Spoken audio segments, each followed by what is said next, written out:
8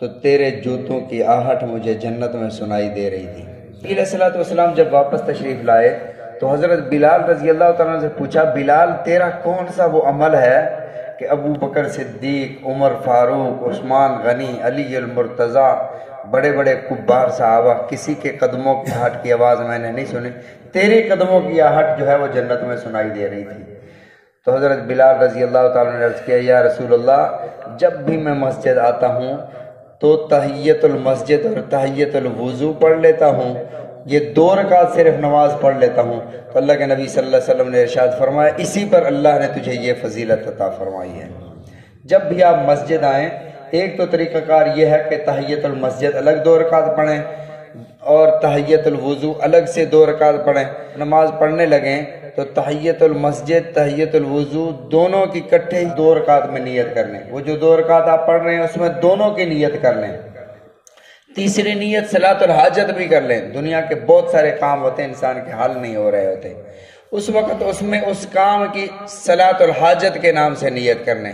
یعنی رکعت تو 2 ہے لیکن 3 نیتیں بندہ کر رہا ہے، صلاۃ الحاجت کی، تحیت المسجد کی، تحیت الوضو کی۔ وضو کی 2 رکعت، شکرانہ اللہ تو نے وضو کرنے کی مجھے توفیق عطا فرمائی۔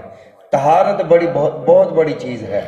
رسول اللہ صلی اللہ علیہ وسلم جب ہجرت فرما کر مدینہ طیبہ تشریف لے گئے تو اللہ رب العزت نے ایک آیت نازل فرمائی، ان اللہ یحب التوابین و یحب المتطہرین۔ اللہ توبہ کرنے والوں سے اور پاک رہنے والوں سے محبت فرماتے ہیں۔ نبی علیہ الصلوۃ والسلام نے انصار سے پوچھا کہ مدینہ کے لوگوں، نبی علیہ الصلوۃ والسلام نے اللہ تعالیٰ نے تم سے اپنی محبت کا اظہار فرمایا، وہ تمہارا کون سا عمل ہے جس سے اللہ تم سے محبت کا اظہار فرماتے ہیں؟ یحب المتطہرین، پاکی حاصل کرنے والوں سے اللہ محبت فرماتے ہیں۔ تو انصار نے عرض کیا، یا رسول اللہ صلی اللہ علیہ وسلم ایک تو ہم یہ کام کرتے ہیں کہ جب ہم استنجا کرتے ہیں تو ڈھیلے کے ساتھ استنجا کرنے کے بعد پانی سے بھی استنجا کرتے ہیں، دونوں ڈھیلے سے بھی کرتے ہیں پانی سے بھی کرتے ہیں۔ دوسرا ہم باوضو رہتے ہیں، تحیت المسجد تحیت الوضو پڑھتے ہیں۔ اللہ کے نبی صلی اللہ علیہ وسلم نے ارشاد فرمایا، یہی وجہ ہے اللہ نے تمہاری تعریف فرمائی اور محبت کا اظہار فرمایا۔ تو تحیت المسجد تحیت الوضو کے ساتھ ساتھ صلاۃ الحاجت کی بھی نیت کر لو، 3 نیتیں کر لو، اللہ رب العزت 6 رکعت کا ثواب عطا فرماتے ہیں۔ یعنی آپ نے 3 نمازیں پڑھی ہیں، اس میں دعا کریں اللہ رب العزت قبول بھی فرماتے ہیں۔ اور اسی طرح ایک نماز ہے صلاۃ سفر کی نماز۔ اللہ تعالیٰ نے قرآن مجید نازل فرمایا کہ جب تم سفر پر ہو تو نماز قصر کرو، 4 رکعت والی نماز آدھی نماز پڑھنی ہے، باقی 3 رکعت والی پوری پڑھنی ہے۔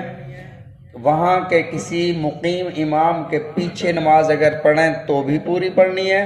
اگر آپ اکیلے نماز پڑھ رہے ہیں، سفر پر ہیں، تو آدھی نماز پڑھیں گے، وہ بھی صرف 4 رکعت والی نماز آدھی پڑھیں گے، 2 رکعت والی پوری پڑھیں گے، اور 3 رکعت والے فرض بھی جیسے مغرب کے ہیں یہ بھی پورے پڑھیں گے 3 رکعت، اور 2 رکعت والے فرض بھی پورے پڑھیں گے۔ 4 رکعت والی نماز جیسے عصر ہو گئی اور عشاء ہو گئی، ظہر ہو گئی، یہ 3 نمازیں اگر آپ اکیلے نماز پڑھ رہے ہیں، اس مقیم امام کے پیچھے نماز نہیں پڑھ رہے، تو آدھی نماز پڑھیں گے، قصر نماز کریں گے۔ سنتوں کے بارے میں حکم یہ ہے کہ سنتیں اگر چاہو تو پڑھ لو، اگر نہ پڑھو تو گناہ نہیں ہے۔ سفر کتنا ہونا چاہیے؟ سفر کسے کہتے ہیں؟ شریعت مطہرہ نے حدیث مبارکہ میں بخاری شریف کی روایت ہے، فرمایا کہ 48 میل اگر سفر ہو، 15 دن سے کم ٹھہرنے کا ارادہ ہو، پھر آپ آدھی نماز پڑھیں گے۔ اگر 15 دن یا اس سے زیادہ ٹھہرنے کی نیت ہو اور سفر 48 میل سے کم ہو، پھر قصر نہیں ہے، پھر پوری نماز پڑھیں گے۔ سفر کے لیے 48 میل، اب تو آسان ہے، موبائل سے آپ دیکھ سکتے ہیں کہ 48 میل کے کلومیٹر کتنے بنتے ہیں، تقریباً 77-78 کلومیٹر بنتے ہیں۔ اتنا ہو تو آپ آدھی نماز قصر نماز کریں گے۔ ایک اور مسئلہ بھی سمجھ لیں کہ ہم جب سفر پہ روانہ ہوتے ہیں، اپنے شہر سے نکلنے کے بعد یہ مسافر شمار ہوتا ہے۔ اسی طرح اگر کوئی روزہ چھوڑنا چاہے سفر میں روزے کی رخصت ہے کہ بعد میں آ کر رکھ لے، تو ہمارا یہ ہے کہ جب سفر پہ جانا ہو روزہ نہیں رکھتے کہ بھی صبح میں نے جانا ہے، سحری کے وقت گھر میں ہوتے ہیں، صبح جانا ہوتا ہے، اس کے لیے روزہ نہیں رکھتے، یہ جائز نہیں ہے۔ روزے کی رخصت وہاں ہے کہ آپ سحری کے وقت میں سفر پر ہو، اپنے گھر سے نکل چکے ہو، پھر رخصت ہے۔ اور اگر آپ کا ارادہ ہے کہ صبح جائیں گے لیکن سحری کے وقت میں آپ گھر میں موجود ہیں تو روزہ آپ پر رکھنا واجب ہے۔ تو یہ نمازیں تھیں جن کے بارے میں اقیم الصلاۃ، نماز قائم کرو، مستحب نمازیں، یہ جو میں نے عرض کیا یہ مستحب نمازیں تھیں۔ اس کے علاوہ نوافل ہوتے ہیں، جس قدر جی میں آئے پڑھو۔ لیکن ایک اور بات نفل کے بارے میں بھی سمجھ لیں کہ اگر کسی نے نفل پڑھنا شروع کر دیا، اب نفل کی نماز شروع ہو گئی، درمیان میں اس نے وہ نماز توڑ دی، کسی بھی وجہ سے جانا پڑا، کسی کو مصیبت میں دیکھا، اس کو بچانے کے لیے کسی بھی وجہ سے وہ 2 رکعت اس نے توڑ دی، اب یہ 2 رکعت نماز قضا کرنا فرض ہے اس پر۔